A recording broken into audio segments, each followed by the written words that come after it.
안녕하세요. 제 이름은 박연희라고 합니다. 올해 64시고 이 동네에서 작은 옷수선실을 운영한 지 20해가 넘었습니다. 동네에서 바늘 하나로 먹고 산 세월이 길다 보니 사람들과도 잘 지내고 있었어요. 일도 꾸준하고 손님도 일정해서 혼자 사는 삶이 외롭지는 않았습니다. 그런데 어느 날 아들 부부에게서 집들이 초대를 받게 됐습니다. 결혼 후 저를 집에 부르는 일이 거의 없었던 터라 저는 한참 동안 가만히 서 있었어요. 기쁜 마음도 있었지만 그와 동시에 설명하기 어려운 불안함이 조용히 마음속에서 고개를 들었던 거죠. 아마 며칠 전 우연히 보았던 그 문서 때문이었을지도 모르겠네요. 식탁 위에 놓여있던 서류 한 장에는 낯선 단어들이 적혀 있었고 그 가운데 제 이름이 조용히 적혀 있었는데 그때는 별 생각 없이 넘겼지만 그 장면이 다시 떠오르며 마음을 묘하게 불편하게 만들었어요. 그래도 모처럼의 초대니까 밝게 다녀오자고 마음을 다잡았습니다. 수선실에서 입던 작업복 대신 잘 정리된 옷을 꺼내 입고 머리와 화장도 오랜만에 신경 써보았죠. 거울 속 제 얼굴은 예전보다 더 깊어진 주름을 보여줬지만 오늘만큼은 좋은 엄마로 보이고 싶다는 마음이 앞서더라고요. 아들 집에 도착했을 때 현관문은 활짝 열려 있었고 집 안에서는 향기로운 냄새와 며느리 하은이의 웃음소리가 들렸습니다.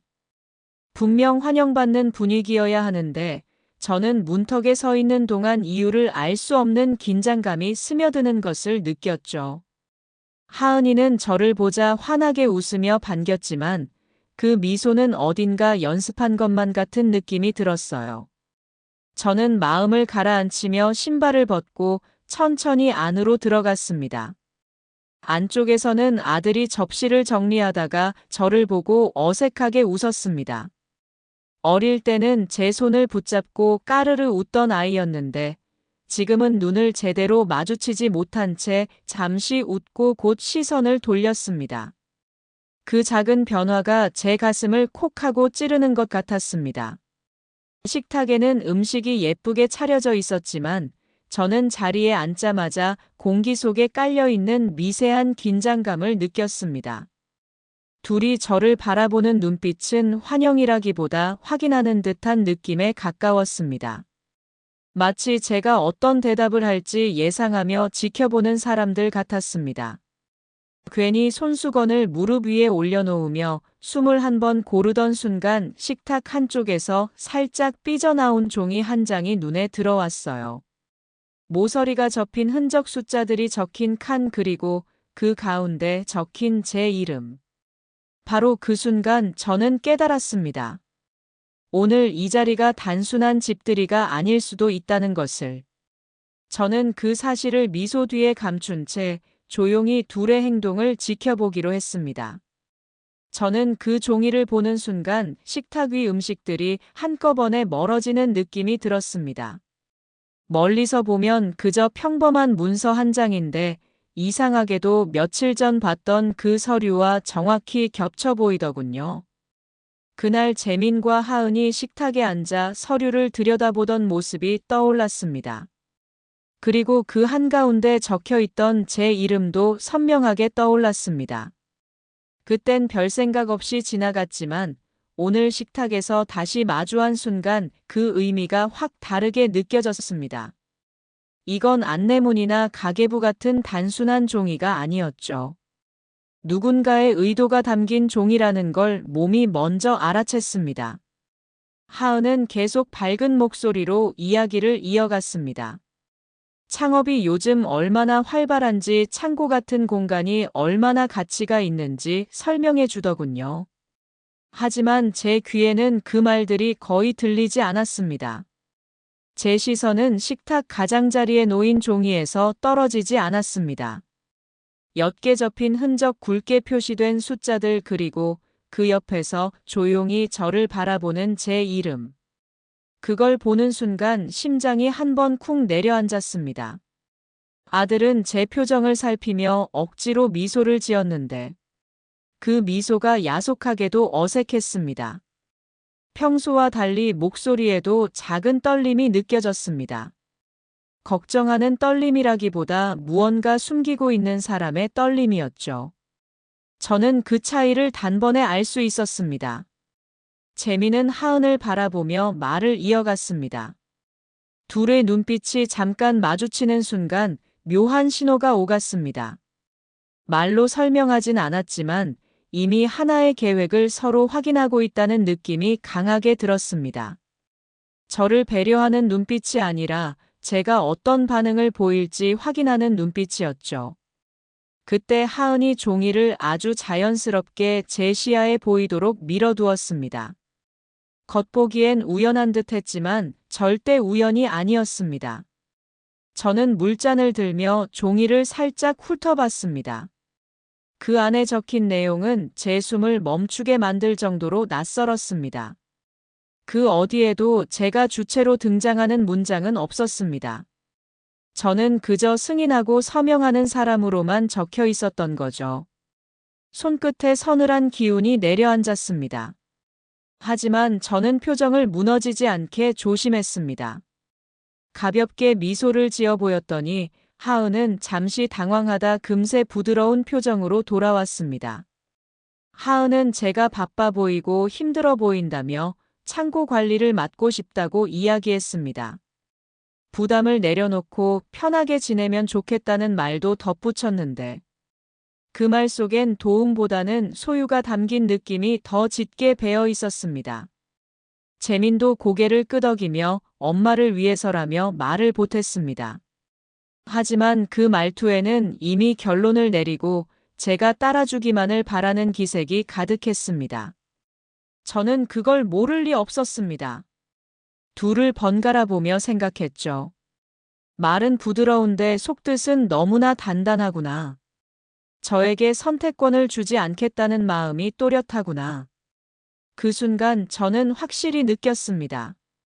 오늘 이 집들이 자리가 가족을 위한 자리가 아니었다는 사실을요. 이건 저를 설득하고 압박하기 위해 따로 마련한 자리였습니다. 하지만 저는 아무 말도 하지 않았습니다. 조용히 고개만 끄덕여줬습니다. 두 사람은 제 반응을 오해한 듯 안도하는 표정을 지었죠. 그 순간 저는 마음을 굳혔습니다. 저는 그들의 말대로 끌려갈 생각이 없었습니다. 그리고 이 일은 오늘로 끝나지 않겠다는 걸 분명히 깨달았어요. 아들이 제 앞에 앉았을 때 저는 익숙했던 그 따뜻한 얼굴을 다시 찾아보려고 했어요. 하지만 아무리 바라봐도 예전처럼 환하게 웃어주던 그 아이의 모습은 보이지 않았습니다. 입꼬리는 올라가 있었지만 눈동자가 계속 흔들렸어요. 무언가 숨기고 있는 사람의 표정이었죠. 며느리는 분위기를 부드럽게 이끌려는 듯 밝은 목소리로 창고 이야기를 다시 꺼냈습니다. 그 공간을 아들 부부 회사와 함께 활용해 보면 어떻겠느냐는 말이었어요. 아들도 곧바로 고개를 끄덕이며 요즘 제가 힘들어 보여서 그렇다는 말을 덧붙였습니다. 말투는 부드러웠지만 그 속에 담긴 의도는 점점 선명해지고 있었어요. 며느리는 종이를 마치 우연한 듯 제 쪽으로 조금 더 밀어두었습니다. 겉으로는 아무렇지 않은 동작이었지만 분명히 제 반응을 보려는 행동이었어요. 저는 물잔을 들며 조심스럽게 종이를 내려다봤습니다. 그 순간 아들은 긴장한 듯 크게 숨을 들이쉬는 게 느껴졌어요. 그 모습을 보자 마음이 아프게 저릿했어요. 저를 지키겠다며 철없는 목소리로 울던 아이가 이젠 제 눈치를 보며 어떤 계획을 따라가려는 사람처럼 보였어요. 저는 천천히 고개를 들어 아들을 바라봤지만 아들은 제 눈을 마주치지 못하고 곧바로 시선을 피했습니다. 며느리는 잔잔한 목소리로 말을 이어갔습니다. 창고는 노후됐고 관리가 힘들 테니 제가 굳이 부담을 안기보다는 젊은 사람들이 맡는 게 낫다는 논리였어요. 제가 편하게 지내면 좋겠다는 말도 했지만 문서에 적힌 내용은 전혀 그런 방향이 아니었죠. 저는 감정을 드러내지 않기 위해 애썼습니다. 오히려 조용히 미소를 지으며 두 사람의 말을 끝까지 들어보고 싶었어요. 어디까지 준비했고 어디까지 저를 움직이려고 하는지 확인하고 싶었습니다. 그때 아들이 불쑥 제 손등 위에 손을 올렸어요. 엄마가 이렇게 오래 고생하는 거 보기 싫었다는 말. 이제는 편하게 지냈으면 좋겠다는 말. 하지만 이상하게도 그 말이 따뜻하게 와닿지 않았습니다. 손은 닿아 있는데 마음은 멀리 있는 것처럼 느껴졌어요. 그 순간 저는 확실히 알게 되었어요. 며느리의 말과 행동은 너무나 치밀했고, 아들은 그 흐름에 깊이 휩쓸려 있었어요. 스스로 선택한 생각이라기보다는 누군가가 깔아둔 길을 따라가며 납득하려는 모습에 가까웠습니다. 저는 조용히 물었습니다. 정말 이것이 나를 위한 일이라고 생각하느냐고. 아들은 바로 대답하지 못했고, 며느리는 미세하게 표정이 굳어졌어요. 둘은 서로의 얼굴을 한번 바라보았고, 그 눈빛에는 들키지 않으려는 긴장감이 묻어 있었습니다. 저는 그 모습까지 모두 마음속에 깊이 새기고 가볍게 고개를 끄덕였어요. 그래, 한번 생각해 보겠다고 말했죠. 며느리의 얼굴이 갑자기 밝아졌고 아들은 안도의 숨을 내쉬었습니다. 저를 설득했다고 믿은 것 같았어요. 하지만 저는 속으로 아주 조용히 결심했습니다. 저는 더 이상 끌려다니지 않겠다고. 그리고 이 문제는 내가 먼저 움직여야만 해결된다는 것을 깨달았어요. 식탁에서 일어나는 순간, 저는 이미 다음에 무엇을 해야 할지 정해두었어요. 아들도 며느리도 제가 모른다고 생각했겠지만, 저는 충분히 알고 있었어요. 이 일이 여기에서 끝날 일이 아니라는 것을요. 집들이에서 돌아오는 길 저는 걸음을 아주 천천히 옮겼어요. 발걸음은 분명 집으로 향하고 있었지만 마음은 자꾸만 다른 곳으로 흘러갔습니다. 오늘의 대화와 표정과 분위기 하나하나가 머릿속에서 계속 되감기처럼 반복됐어요. 아들과 며느리가 내뱉은 말들도 떠올랐고 그 말 속에 숨어있던 단단한 의지도 또렷하게 보였어요. 저는 결국 한 가지 확신에 도달했습니다. 이 일은 단순한 가족의 오해가 아니라고요. 분명 준비된 계획이 있고 저는 그 계획의 마지막 단계에 서 있는 사람이라는 사실이요. 집에 돌아오자마자 저는 앞치마부터 벗어 의자에 조용히 걸어두었어요. 아무도 없는 방 안이 유난히 조용하게 느껴졌습니다. 수선실에서 쓰던 작은 스탠드 불빛만 켜둔 채 저는 책상에 앉아 있었어요. 그리고 천천히 오늘 있었던 일을 한 줄 한 줄 정리해 내려갔습니다. 며느리가 종이를 보여준 타이밍. 아들이 말투를 바꾼 순간. 둘이 서로 눈빛으로 신호를 주고받던 장면. 그리고 식탁 위에 놓여있던 종이의 내용들까지. 머리에 남아있는 조각들을 모두 글로 옮겼어요. 왜냐하면 사람의 마음은 시간이 지나면 흔들리고 기억은 때로 자신에게 유리한 쪽으로 흐리게 바뀌기 때문이죠. 저는 감정에 휩쓸리고 싶지 않았습니다. 그래서 사실을 계속 기록해 두는 것이 필요했어요. 이건 누군가를 공격하려는 마음에서가 아니라 제 인생을 지키기 위해 꼭 해야 하는 과정이었어요. 잠시 후 저는 핸드폰을 꺼내 지난 일주일간의 통화 기록을 살폈어요. 며느리에게서 걸려온 전화. 아들이 갑자기 걸어온 짧은 안부 전화. 그 모든 것들이 마치 퍼즐 조각처럼 의미를 갖기 시작했습니다. 특히 며느리가 집들이 며칠 전에 전화를 걸어 창고 이야기를 꺼낸 부분이 자꾸 마음에 걸렸어요. 그때는 그냥 대화였지만 지금 생각해보니 전부 하나의 흐름을 만들기 위한 준비였다는 생각이 들었어요. 저는 캘린더에 날짜를 적어두며 그날의 대화를 다시 적어 내려갔습니다. 아들이 왜 그렇게 빨리 말하려 했는지, 며느리는 왜 그렇게 자연스럽게 종이를 내밀었는지, 이 흐름 속에서 제가 놓친 부분이 없도록 최대한 꼼꼼히 적었어요. 그 다음 저는 창고관리사무소 번호를 찾아서 전화를 걸었습니다. 오랜만에 전화한 담당자는 제 목소리를 듣고 반갑다며 인사를 건넸죠. 저는 조심스럽게 창고 관련해서 혹시 최근에 누가 문의한 적이 있냐고 물었습니다. 담당자는 잠시 기록을 확인하더니 아주 짧게 대답했어요. 며칠 전에 아들이 다녀갔다고요.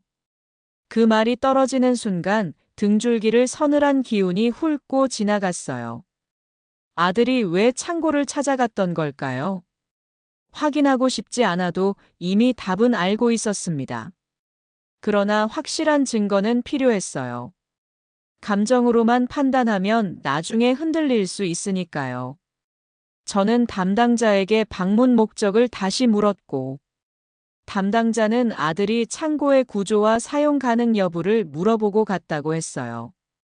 그 말은 즉 아들의 마음속에는 이미 어떤 결론이 있었다는 뜻이었죠. 그 결론 속에서 저는 단순한 주체가 아니라 넘겨야 하는 대상이 되어 있었던 겁니다. 전화를 끊고 나니 숨이 조금 가빠졌어요.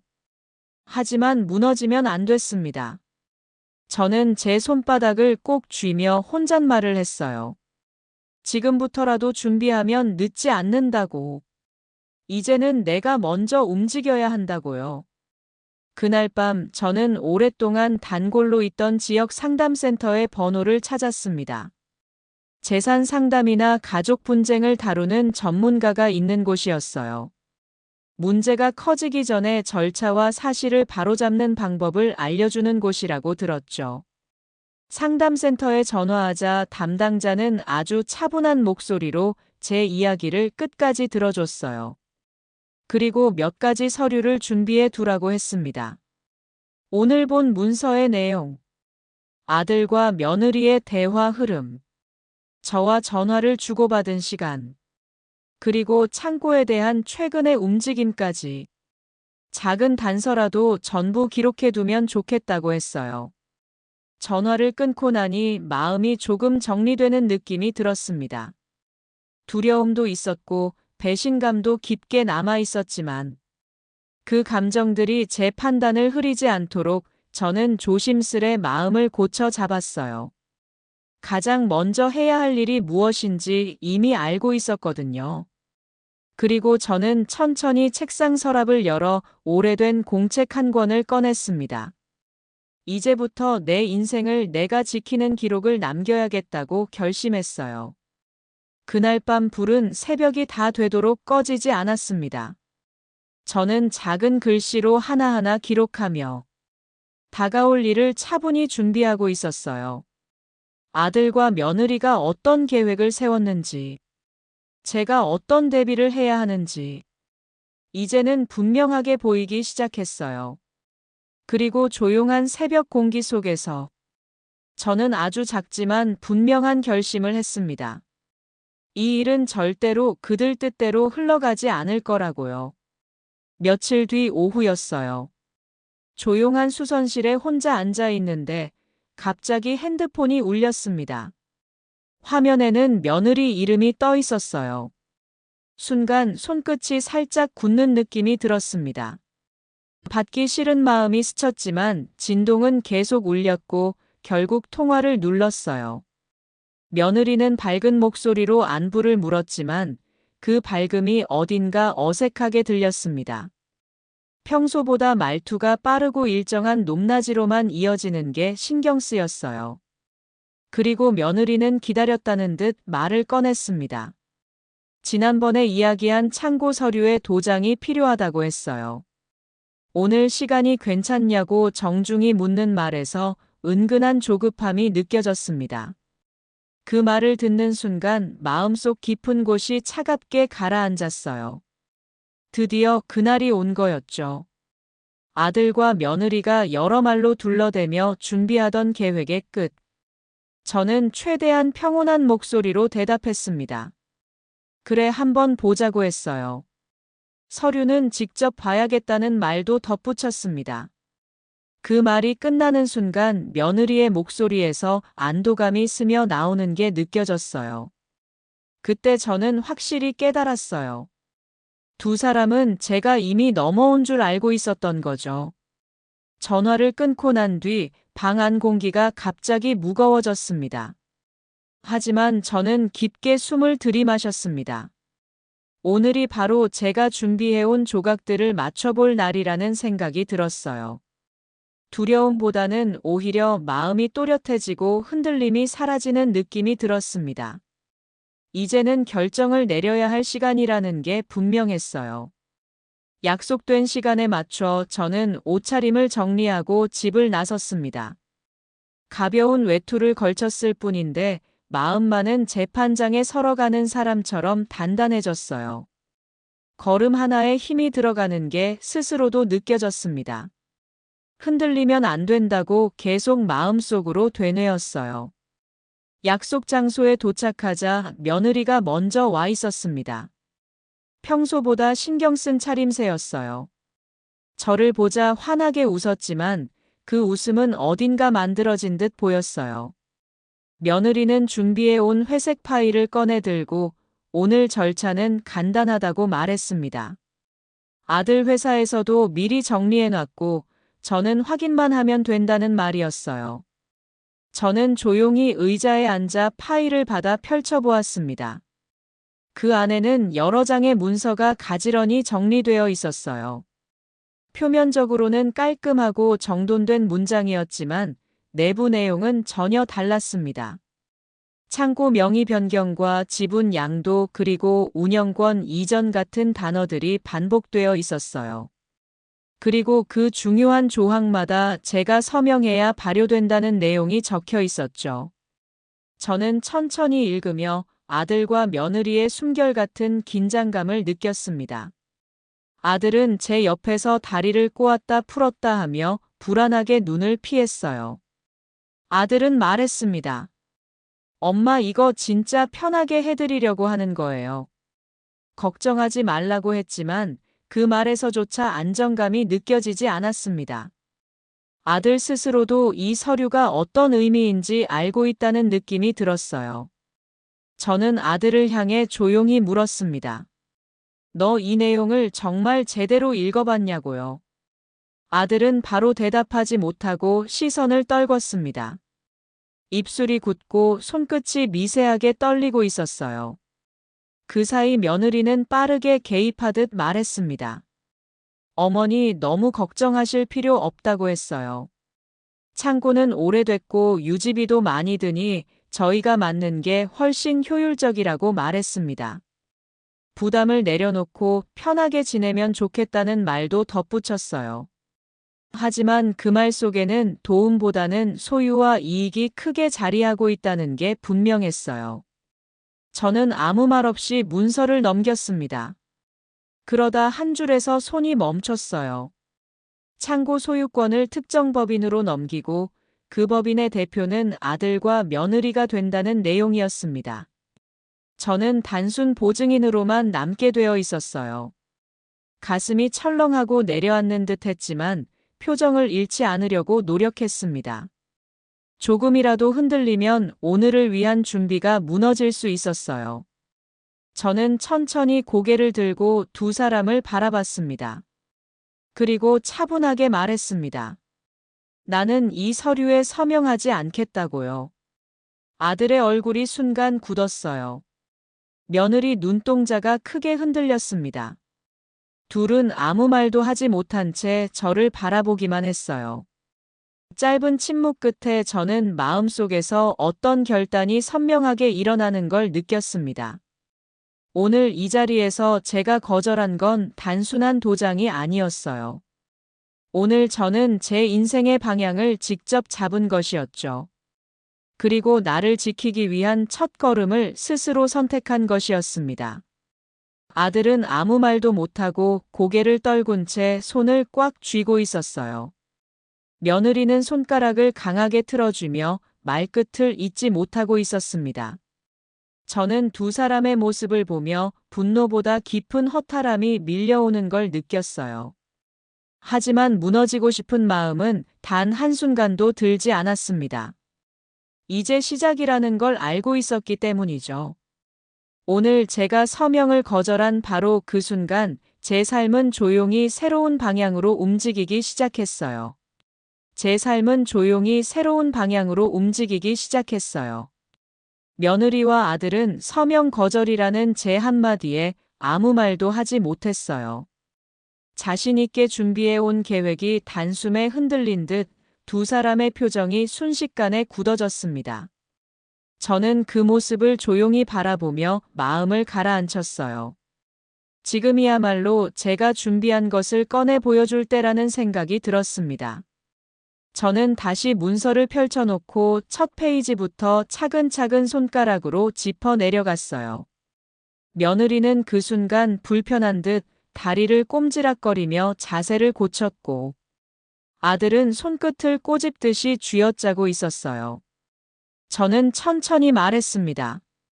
여기 적힌 단어들이 무슨 뜻인지 나는 잘 모른다고요. 하지만 모른다고 넘어가지 않는 게 나라고요.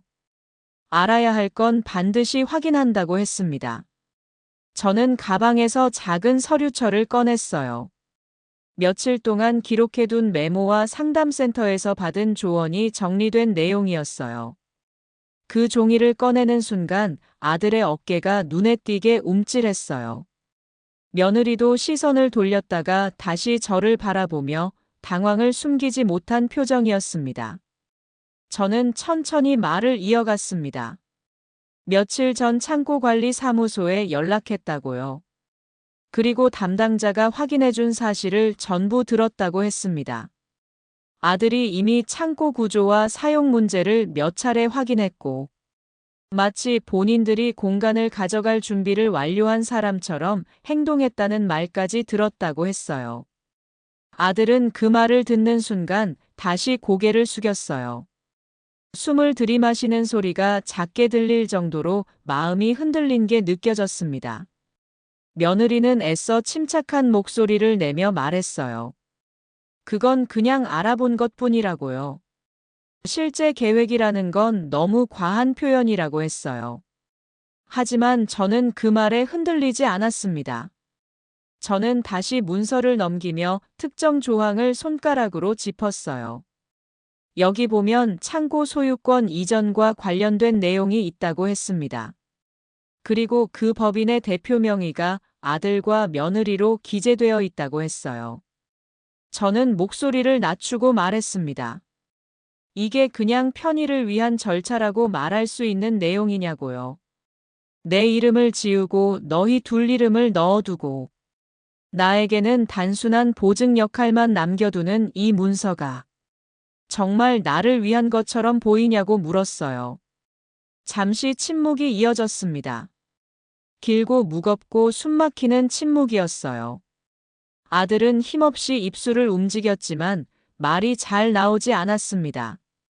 며느리는 입꼬리를 억지로 올려 평정심을 유지하려 했지만 눈동자에 감춰진 흔들림은 숨기지 못했어요. 저는 다시 천천히 말했습니다.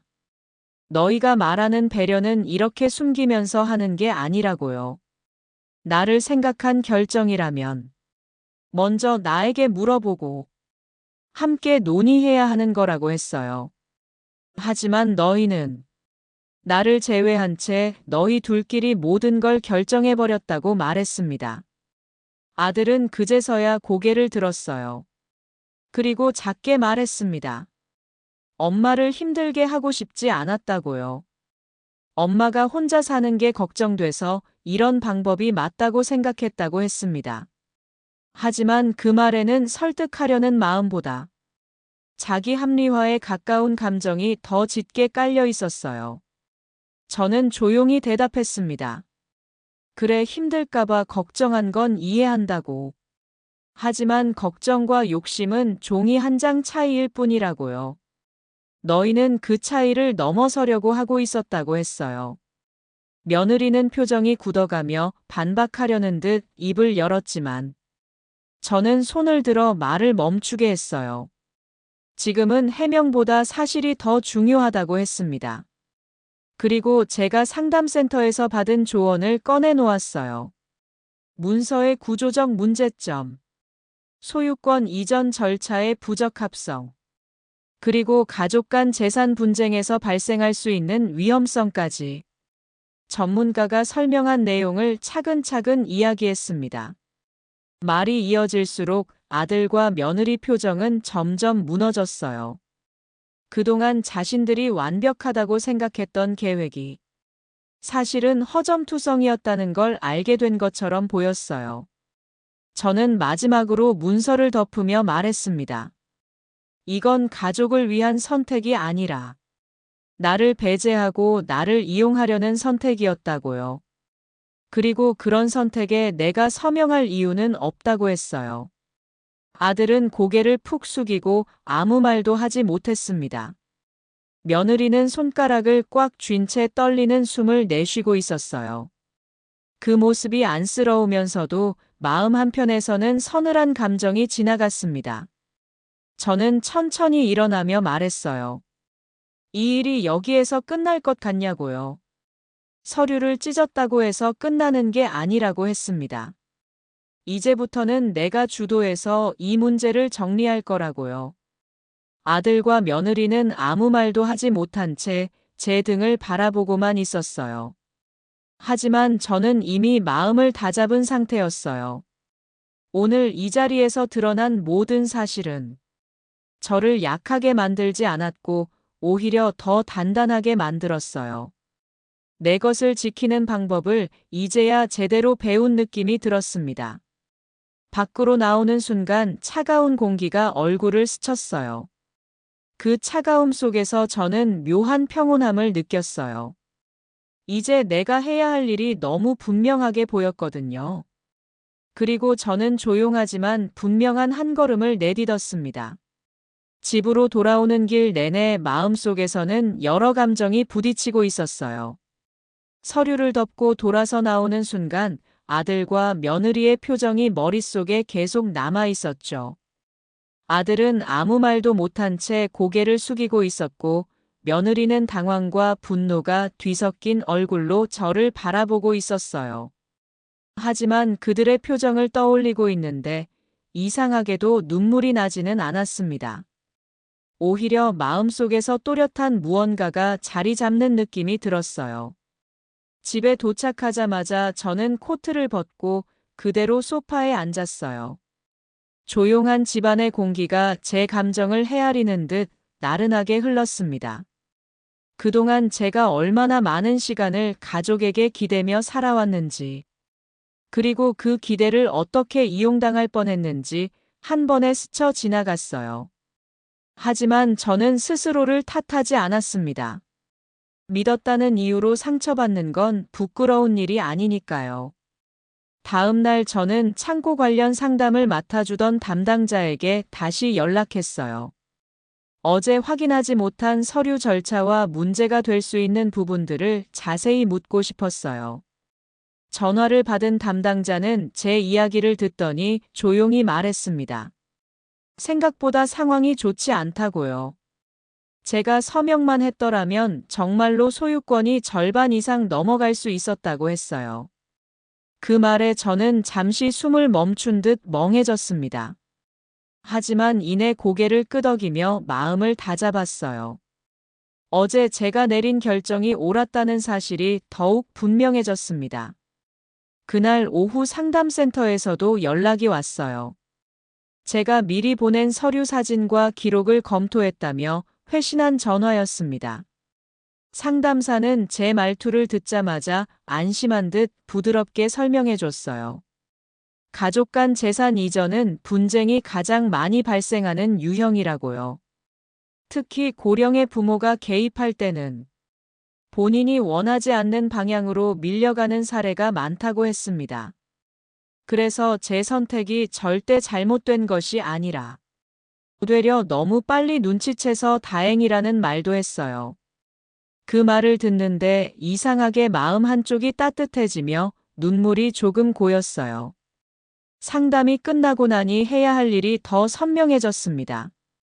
저는 책상에 앉아 공책을 다시 펼치고 날짜별로 기록을 정리하기 시작했어요. 아들이 했던 말과 며느리가 보인 행동들, 문서를 내밀던 순간, 아들이 시선을 피하던 장면, 그 모든 걸 담담하게 적었어요. 적다 보니 마음이 쏟아지는 느낌이 들었지만 멈추지 않았습니다. 이건 제가 저를 지키기 위해 반드시 해야 하는 과정이었으니까요. 며칠 뒤 아들에게서 전화가 왔습니다. 저는 일부러 바로 받지 않았어요. 몇 분 뒤 다시 전화가 오기에 조용히 들었어요. 아들은 목소리가 잔뜩 가라앉아 있었어요. 엄마 어제는 미안했다고 했습니다. 그 말만 하더군요. 변명도 이유도 설명도 없이 그냥 미안하다고만 했어요. 그 미안함이 진심인지 변명인지 저는 판단하지 않았습니다. 지금은 감정으로 판단할 때가 아니었으니까요. 전화가 끊기고 난 뒤 저는 한참 동안 그대로 앉아 있었어요. 아들이 내뱉은 한마디는 저를 조금 흔들리게 하기 충분했지만 제가 해야 할 결정을 바꾸지는 못했습니다. 가족이라는 이름 아래에서 정말 많은 것들이 허용되고 넘어가곤 하죠. 하지만 그 가족이라는 단어를 방패 삼아 부당한 일을 하는 건 절대 용서될 수 없는 일이라고 느꼈어요. 그 순간 저는 마음이 더 단단해지는 걸 느꼈습니다. 다음 날 며느리에게서도 연락이 왔습니다. 하지만 며느리의 말투는 아들과 달랐어요. 부드럽게 들리려고 했지만 그 속에 감춰진 불만과 억울함이 고스란히 묻어 있었어요. 어머니가 우리를 믿지 않으셔서 상처받았다고 했습니다. 그 말을 듣는 순간 저는 조용히 숨을 고르고 말했습니다. 믿음은 행동에서 생기는 거라고요. 내가 너희의 행동을 먼저 믿을 수 있어야 관계도 유지된다고 했어요. 며느리는 아무 말도 하지 못하고 전화를 끊었습니다. 그날 밤 저는 오랫동안 가만히 앉아 있었어요. 내가 뭘 잘못한 걸까 하는 생각도 들었지만 금방 고개를 저었어요. 제가 잘못한 건 아무것도 없었어요. 다만 너무 오랫동안 가족이라는 이름으로 귀 기울였고 너무나 쉽게 양보해 왔을 뿐이었죠. 나는 내 것을 지키려고 했을 뿐이라고. 그건 도망도 아니고 공격도 아닌 아주 정당한 선택일 뿐이라고 스스로에게 말했어요. 며칠 후 저는 아들과 며느리를 작은 카페로 불렀습니다. 피하려고 해서 피할 수 있는 문제가 아니었으니까요. 둘은 조심스러운 표정으로 앉아 있었어요. 아들은 말없이 커피잔만 만지작거렸고 며느리는 눈치를 보며 한숨을 내쉬었어요. 저는 천천히 입을 열었습니다. 이제부터 이 창고 문제는 내가 법적으로 정리하겠다고요. 너희가 개입할 필요는 없다고 말했어요. 그리고 앞으로 내 재산 문제는 내가 먼저 결정하고 먼저 말하겠다고 했습니다.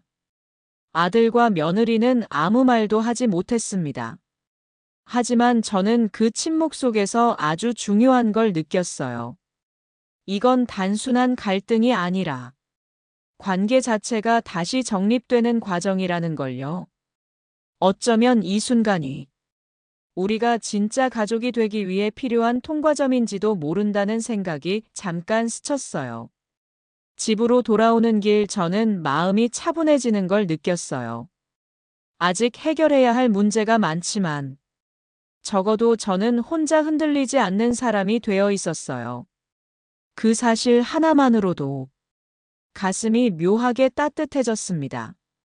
창고 문제를 아들과 며느리에게서 완전히 떼어내고 돌아오는 길 저는 마음속에서 묘한 가벼움이 차오르는 걸 느꼈어요. 그동안 내 마음을 짓누르던 무거운 돌덩이를 내려놓은 듯 숨이 훨씬 편해졌습니다. 문제가 완전히 해결된 것은 아니지만 최소한 이제는 제가 중심에 서 있다는 사실이 저를 단단하게 만들어줬어요. 집에 들어서자마자 저는 오랜만에 창고 서랍을 열어 오래된 공책과 서류를 다시 꺼냈습니다. 창고를 어떻게 활용할지, 앞으로 어떤 선택을 해야 할지 차분하게 정리할 시간이 필요했어요. 창고는 단순한 건물이 아니라 제 인생의 절반이 묻힌 공간이었고, 마음 한구석에는 늘 아껴온 공간이라는 감정도 있었어요. 그런 공간을 빼앗기듯 넘겨줄 수 없다는 결심은 이미 제 안에서 굳어져 있었습니다. 며칠 동안 저는 창고를 여러 번 오가며 내부를 다시 살펴봤어요. 노후된 부분이 많았지만 그렇다고 버릴 만한 공간은 아니었어요. 벽면을 손으로 쓸어보는데 오래된 먼지 냄새와 오랜 시간 쌓인 역사가 그대로 느껴졌습니다. 오래된 공간이지만 다시 손보면 누군가에게 도움이 될 수도 있겠다는 생각이 들었어요. 그때 문득 떠오른 게 있었어요. 제가 수선실에서 가끔 통화했던 지역 청년 단체가 생각났습니다. 그 단체는 창업 공간이 부족해 늘 장소를 구하고 있다고 했었어요. 저는 그 말을 떠올리자마자 바로 연락을 걸었어요.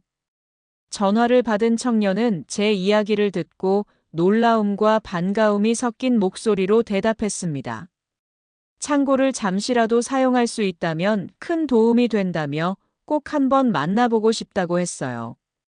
몇 시간 뒤 저는 청년과 함께 창고 앞에 서 있었어요. 먼지는 쌓여 있었지만 구조는 단단했고 가능성이 충분한 공간이었죠. 청년은 벽면과 천장을 돌아보며 여러 가능성을 말해줬어요. 작업실로도 괜찮고 소규모 스튜디오로도 사용 가능하며 단체 회의 공간으로도 만들 수 있다고 했습니다. 그 말을 듣는데 마음속 깊은 곳에서 잊고 있던 설렘 같은 감정이 조용히 올라왔어요. 창고가 누군가에게 짐이 아니라 꿈을 담을 수 있는 공간이 될 수도 있다는 사실이 새롭게 느껴졌습니다. 저는 잠시 생각을 정리한 뒤 조용히 말했어요. 이 공간을 필요한 사람들과 나누고 싶다고요. 단 조건이 하나 있다고 했어요. 이 공간을 사용하는 사람들은 돌봄이 필요한 사람이나 청년에 우선적으로 도움을 줄 수 있는 프로그램을 운영해야 한다고요. 청년은 제 말을 듣고 고개를 깊게 숙이며 감사하다고 했습니다. 그 모습을 보는데 이상하게도 마음 한편이 따뜻해졌어요. 그동안 가족 문제로 흔들리던 제 마음이 조금씩 제자리를 찾아가는 느낌이었습니다. 며칠 뒤 저는 창고 계약을 새롭게 정리하는 작업에 들어갔어요. 상담센터에서 알려준 절차대로 문서를 정리하고 제 이름으로 모든 권한을 다시 확실히 묶어두었어요. 혹시 모를 불안 요소를 완전히 제거하기 위한 준비였죠. 서류를 정리하는 과정은 쉽지 않았지만 한 장 한 장 넘길 때마다 마음이 조금씩 단단해지는 걸 느꼈어요. 이제는 누가 흔들어도 쉽게 넘어가지 않을 것 같았어요. 그리고 마침내 창고의 새로운 사용 계약이 모두 마무리된 날 저는 혼자 창고 안에 서 있었어요. 햇빛이 좁은 창문 사이로 들어와 바닥에 길게 내려앉았고 오래된 먼지가 빛 속에서 천천히 떠다니고 있었어요. 그 분위기 속에서 저는 잠시 눈을 감고 깊은 숨을 들이마셨습니다. 여기까지 오기까지 참 많은 일이 있었다는 생각이 들었어요. 아들과 며느리가 보여준 행동은 제게 큰 상처를 남겼지만 그 상처 덕분에 저는 제 인생을 지키는 법을 다시 배웠어요. 그들을 완전히 미워할 수는 없었어요. 하지만 다시는 그들의 선택에 끌려가지 않을 거라는 다짐도 분명하게 안에서 자리 잡았습니다. 창고를 둘러보고 나오는데 마음속에 묘한 평온함이 자리했어요. 이 공간이 이제부터 새로운 사람들의 꿈을 지켜낼 공간이 된다는 사실이 저에게도 큰 위로가 되었던 것 같아요. 며칠 뒤 아들이 다시 전화를 걸어왔어요. 지난 일에 대해 사과하고 싶다며 조심스럽게 말을 꺼냈습니다. 그 목소리는 며칠 전과는 다르게 한층 가라앉아 있었고 후회가 묻어있는 느낌도 들었어요. 저는 천천히 말했습니다. 시간이 지나면 우리도 다시 이야기를 할 수 있을 거라고요. 하지만 이번 일은 서로에게 큰 상처였으니 쉽게 잊지는 못할 거라고 했어요. 아들은 수긍하는 듯 말없이 고개를 끄덕였고 전화 너머에서 그 움직임이 느껴졌어요. 저는 그 순간 깨달았어요. 가족이라는 이름이 긴 틈을 만들 수도 있지만 다시 이어붙일 수 있는 힘을 주는 것도 가족이라는 걸요. 그리고 저는 그 틈을 억지로 채우려 하기보다 자연스럽게 메워질 때까지 지켜보기로 했습니다. 창고 앞을 마지막으로 돌아보며 저는 조용히 마음속으로 말했어요. 이제 내 삶은 내가 지킨다고요. 그리고 오늘부터는 내가 선택한 새로운 길을 당당하게 걸어가겠다고요. 며칠이 지나고 나서야 저는 비로소 마음을 고르게 할 수 있었어요. 집안을 천천히 둘러보는데 오랜 시간을 함께한 물건들이 마치 저에게 말을 거는 것처럼 느껴졌습니다. 인생의 절반을 혼자 살아온 것 같지만 사실은 늘 누군가를 위해 마음을 썼고 그 마음이 제 삶을 지탱해준 힘이었어요. 아들과 며느리가 저에게 준 상처는 분명 아팠지만 그 상처는 결국 저를 더 단단하게 만들었어요. 창고 문제를 정리하면서 저는 비로소 제 인생을 제 손으로 지키고 있다는 확신을 얻었습니다. 창고는 이제 새로운 사람들의 발걸음으로 다시 태어나고 있어요. 청년들은 매일 저에게 감사 인사를 전하며 공간을 조금씩 손보고 있어요. 벽에 붙어 있던 오래된 못을 뽑고 낡은 장판을 정리하고 가구를 옮기는 동안 그들의 웃음이 창고를 채우더군요. 저는 그 모습을 지켜보며 묘하게 마음이 따뜻해졌어요. 누군가에게는 좁고 낡은 공간일지 몰라도 그들에게는 희망을 시작하는 자리였으니까요. 그 사실 하나만으로도 창고를 지키려 했던 제 결심이 옳았다는 걸 다시 확인할 수 있었어요. 아들도 조금씩 변하고 있어요. 며칠 전 집 앞에서 조심스러운 표정으로 저를 기다리고 있더군요. 아들은 말했습니다. 엄마가 어떤 마음이었는지 이제는 조금 알 것 같다고요. 그 말이 완전한 사과는 아니었지만 저는 그 말이 아들이 낼 수 있는 최선의 용기라고 생각했어요. 저는 고개를 끄덕이며 말했습니다. 우리는 천천히 다시 이야기해 보자고요. 상처는 시간이 지나야 아물고 관계도 서두른다고 바로 이어지지 않으니까요. 그 말에 아들은 작게 웃으며 고개를 숙였습니다. 집으로 돌아오는 길 저는 이상한 평온함을 느꼈어요. 갑자기 미래가 두렵지 않았고 오히려 새로운 길이 열리고 있다는 기분이 들었어요. 살다 보면 누구나 흔들리고 누구나 넘어지죠.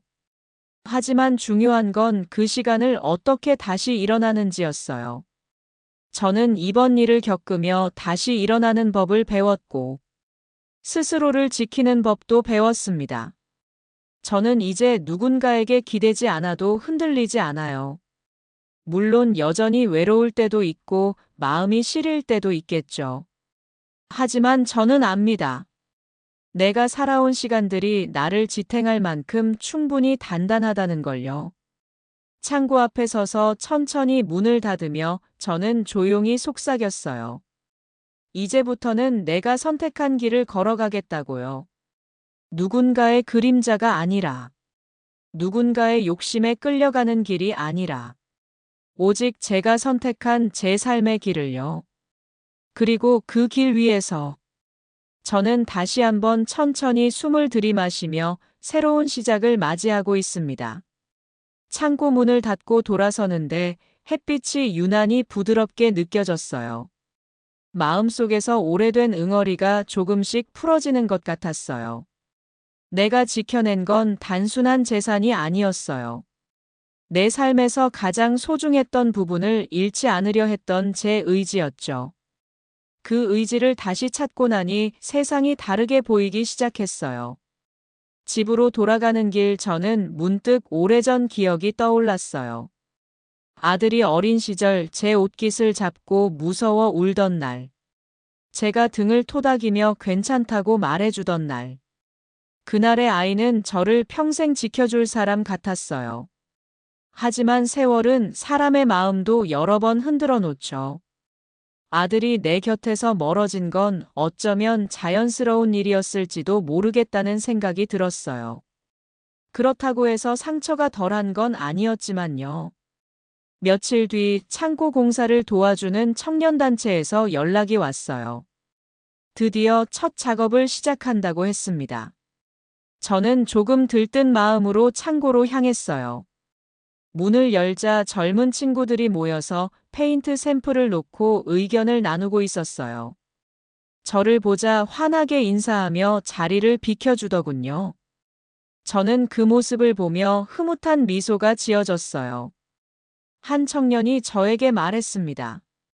이 공간은 앞으로 지역 아이들의 방과 후 수업을 하는 장소가 될 수도 있고, 어떤 청년에게는 첫 창업의 시작점이 될 수도 있다고요. 그 말을 듣는데 가슴이 묘하게 벅차올랐어요. 이 낡은 창고가 누군가의 발판이 될 수 있다니 기적 같았어요. 저는 조심스럽게 말했습니다. 이 공간이 누군가에게 도움이 된다면 저는 그걸로 충분하다고요. 청년은 제 말을 듣고 깊이 고개를 숙였어요. 고맙다는 말이 짧게 나왔는데 그 진심이 전해져서 가슴이 따뜻해졌어요. 그날 밤 저는 창고가 다시 살아나는 모습을 떠올리며 작은 일기장을 꺼냈어요. 오랫동안 쓰지 않았던 일기였지만 다시 펜을 쥐니 마음이 차분해졌어요. 기록은 상처를 다독이는 약 같다는 걸 이번 일을 통해 다시 배웠어요. 글을 쓰며 마음속 두려움과 분노가 자연스럽게 빠져나가는 느낌이 들었습니다. 아들과 며느리에 대한 감정도 그날따라 조금은 다르게 느껴졌어요.